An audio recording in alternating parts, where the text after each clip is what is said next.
Good morning বন্ধুরা, আশা করি সবাই খুব ভালো আছো, সুস্থ আছো। আমিও খুব ভালো আছি। নতুন একটা ভিডিওতে তোমাদের সকলকে জানাই অনেক স্বাগত। অনেক দিন পর রোদের মুখ দেখা গেছে, তাই যতগুলো জামা কাপড় ছিল সব রোদ্রে দিয়ে দিলাম। এবার আস্তে আস্তে ঘরের সমস্ত জানালাগুলো খুলে দেব, কারণ এই কয়দিন কুয়াশায় ঘরগুলো যেন কেমন স্যাঁতস্যাঁতে হয়ে গেছে। তাই ভাবলাম জানালাগুলো সব খুলে দিই, ঘরের মধ্যে আলো বাতাস ঢুকুক, একটা পজিটিভিটি কাজ করুক। আর আমার গাড়িটা তো এখানেই তোলা থাকে। আজকে যেহেতু সোমবার, ছুটি আছে রিজুরায়নের, তাই গাড়িটা আজকে আর বের করা হয়নি। রান্নাঘরের জানালাটাও খুলে দিলাম। এবার চা করব, চা খাবো। সকালটা শুরুই হয়তো চা দিয়ে, তাই চা খেয়ে নিয়ে ছেলেদেরকে কিছুটা পড়িয়ে নিয়েছিলাম। অনেকক্ষণ পর আবার রান্নাঘরে চলে এসেছি রান্না করার জন্য। আজকে রান্না করছি চিকেন। রান্নার তো সমস্ত জোগাড় করে নিয়েছি, বেগুনও ভাজা হয়ে গেছে। এই বেগুন ভাজা দিয়ে রিজুরায়নকে এখন খেতে দেবো, মানে ওরা সকালবেলা বেগুন ভাজা আর রুটি খাবে।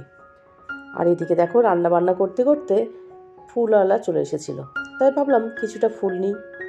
ফুলগুলো নিয়ে রেখে দিলাম, তারপরে আবার রান্না শেষ করলাম। কী রান্না করলাম চলো দেখাই। ভাত তো আছেই, তার সঙ্গে আছে কাঁচা টমেটোর চচ্চড়ি, বেগুন পোড়া, আর আছে একদম চিকেনের পাতলা পাতলা ঝোল।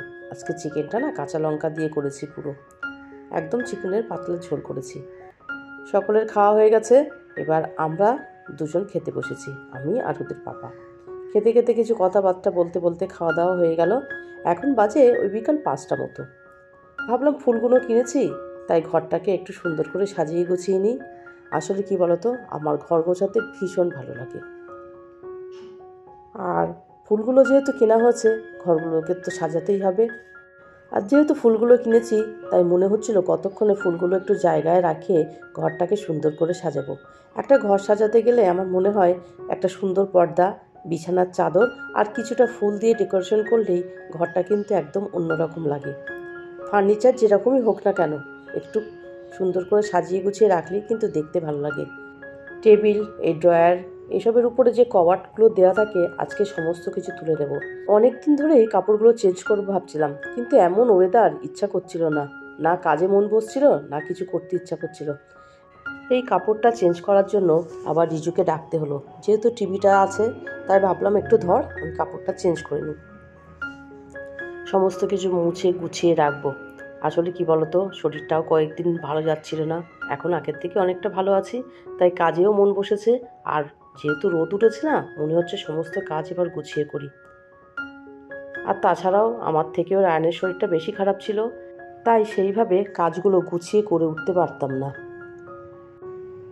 ঘর গোছাতে গোছাতে কিছু কথা তোমাদের সঙ্গে শেয়ার করি।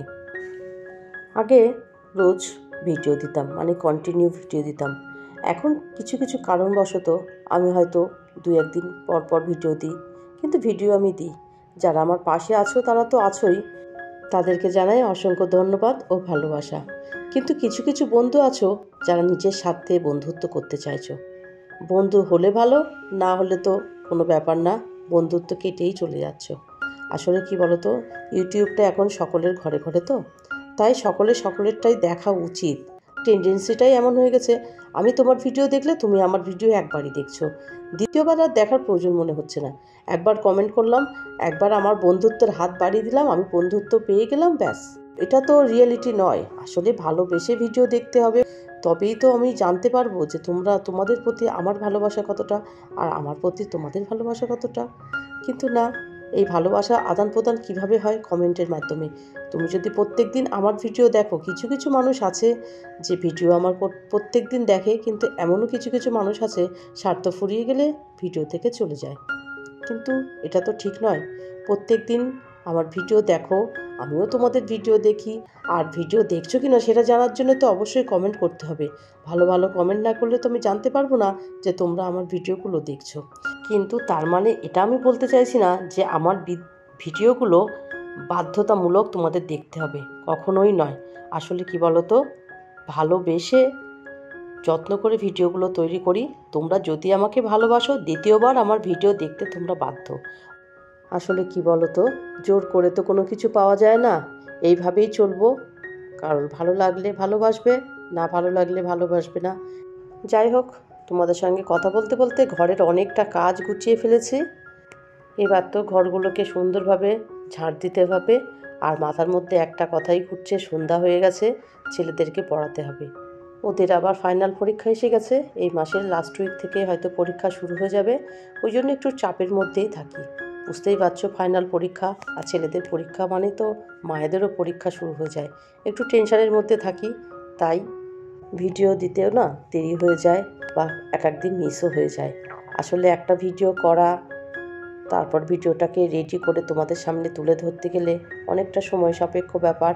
যারা ইউটিউবে আছো তাদেরকে এটা বোঝানোর কোনো দরকার নেই। সেই জন্যই ভিডিও না রোজ রোজ দিতে পারছি না। যাই হোক, তোমরা আমার পাশে থাকো, সঙ্গে থাকো। ঘরের কাজগুলো গোছানো হয়ে গেলে এবারে একটু চা বসিয়ে দিয়ে আসবো। আমি চা খাবো, আর ছেলেদেরকে দেবো একটু হরলিক্স। ওদেরকে খাইয়ে নিয়ে তারপরে পড়াতে বসাবো। ওই যে বললাম, একটা টেনশনের মধ্যে থাকি যে ওদের তো পরীক্ষা আসছে। ঘরগুলোকে সুন্দরভাবে সাজিয়ে গুছিয়ে নিলাম, ভালোই লাগছে দেখতে। আসলে নতুন জিনিসের দিকে না বারবার চোখ যায়, তাই সেইগুলোই বারবার দেখছিলাম। ঘরগুলো তো গুছিয়ে ফেললাম, সব ঘর ঝাড় দিয়ে ফেলেছি। ও ছেলেদেরকে পড়াবো, তারপরে আবার ডিনারের ব্যবস্থা করতে হবে। আজ আর ভিডিওটা বড় করলাম না, আজ তাহলে এই পর্যন্ত। আমার ভিডিওটা যদি তোমাদের ভালো লেগে থাকে, please like, comment, share and subscribe করো। সবাই খুব ভালো থেকো, সুস্থ থেকো। দেখা হবে অন্য কোনো নতুন ভিডিও নিয়ে। টাটা।